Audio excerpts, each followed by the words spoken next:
जी अस्सलाम वालेकुम। Jobs update की तरफ से वेलकम। अच्छा डियर कैंडिडेट्स, आज हम जिस टॉपिक पे बात करेंगे वो है टेक्निकल ब्रांच की सैलरी के हवाले से।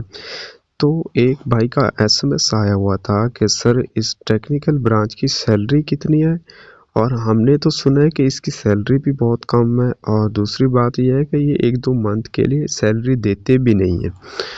तो आपने जो है वीडियो के साथ जुड़ा रहना है, वीडियो को फुल वॉच करना है, चैनल को भी सब्सक्राइब करना है, लाइक भी करना है। तो सबसे पहले जो काफ़ी वेट है वो है सिर्फ फाइनल मेरिट लिस्ट का। तो वेट अब ख़त्म हो गया, इंतज़ार की अब घड़ियाँ ख़त्म है। बस चंद दिन में ही आप लोगों की फाइनल मेरिट लिस्ट इंशाल्लाह अनाउंस हो जाएगी। अभी जो वेबसाइट पे ऑप्शन आ रहा है वो सिर्फ शॉर्ट लिस्ट का आ रहा है। तो शॉर्ट लिस्ट का जैसे ऑप्शन ख़त्म होगा तो फिर आपकी फाइनल मेरिट लिस्ट लगेगी, ठीक है।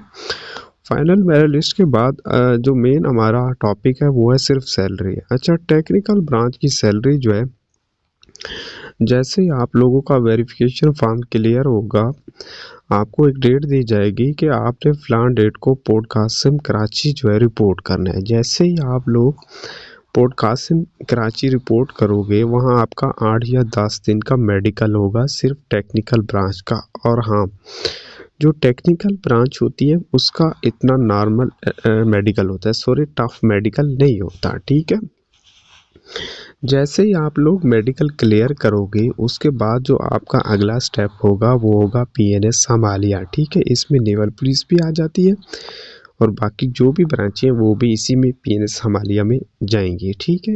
टेक्निकल ब्रांच भी पीएनएस समालिया जाएगी जहाँ उसकी बेसिक ट्रेनिंग होनी है, ठीक है। फिर आपका जो अगला स्टेप होगा वो होगा पीएनएस समालिया, जहाँ आप लोग रिपोर्ट करोगे, वहाँ आपकी बेसिक ट्रेनिंग होगी। जैसे ही आप लोगों की ट्रेनिंग स्टार्ट होगी आप लोगों की सैलरी भी इंशाल्लाह स्टार्ट हो जाएगी। तो उसका एसएमएस, भाई का एसएमएस ये था कि सर सैलरी जो है इसकी कितनी है।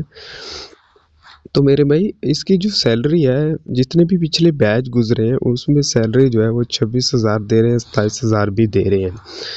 तो सैलरी जो है आपको 26,000 या 27,000 हर मंथली आपको मिल जाएगी आपके अकाउंट में, ठीक है। और दूसरी बात उसने ये कही है कि सर ये 2 मंथ के बाद सैलरी देते हैं। नहीं मेरे भाई, ये झूठ है। 2 मंथ के बाद सिर्फ मेरीन ब्रांच को सैलरी मिलती है। तो टेक्निकल जो ब्रांच होती है उसको हर मंथली सैलरी मिल जाती है, ठीक है। लेकिन आपने इस बात का ख्याल रखना है, जब भी आपने रिपोर्ट करना है कराची पोर्ट कासिम के लिए, तो आपने अपने घर से जो है कुछ खर्चा लेके जाना है, ठीक है। कुछ पैसे लेके जाने हैं। हालात ख़राब होने की वजह से मैं ये नहीं कह सकता कि वो आपको हर मंथली सैलरी दे सकते हैं। क्या पता वो आपको 1 मंथ या 2 मंथ के बाद सैलरी दें, ठीक है। इतना ज़्यादा उनका लंबा प्रोसेस नहीं होता कि 3 मंथ के बाद, नहीं। हालात ख़राब होने की वजह से वो आपको 1 मंथ के लिए सैलरी नहीं भी दे सकते, ठीक है। देंगे सही, लेकिन इकट्ठी देंगे। लेकिन उम्मीद है वो हर मंथली टेक्निकल ब्रांच को सैलरी मिलेगी, ठीक है। लेकिन आपने अपने घर से ख़र्चा ज़रूर लेके जाना है, 20,000, 25,000, 15,000, ठीक है। हस्बे तौफीक जितनी भी कोशिश हो सके इससे ज़्यादा लेके जाना है, ठीक है। 15,000 से ऊपर, ठीक है। तो सैलरी इंशाल्लाह आपको 27,000, 26,000 हर मंथली मिलती रहेगी, ठीक है। और जो मेरीन ब्रांच है ना, वो उसका थोड़ा सा प्रोसेस ये है कि उसको जो है 2 मंथ के बाद सैलरी इकट्ठी दे देते हैं, ठीक है।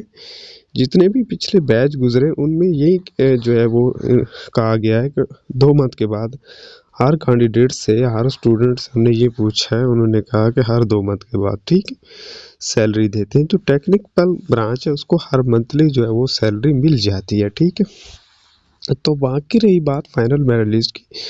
फाइनल मेरिट लिस्ट की आपने टेंशन नहीं लेनी, अब इंतज़ार की वैसी घड़ियाँ ख़त्म है, अब लिस्ट लगने वाली है, ठीक है।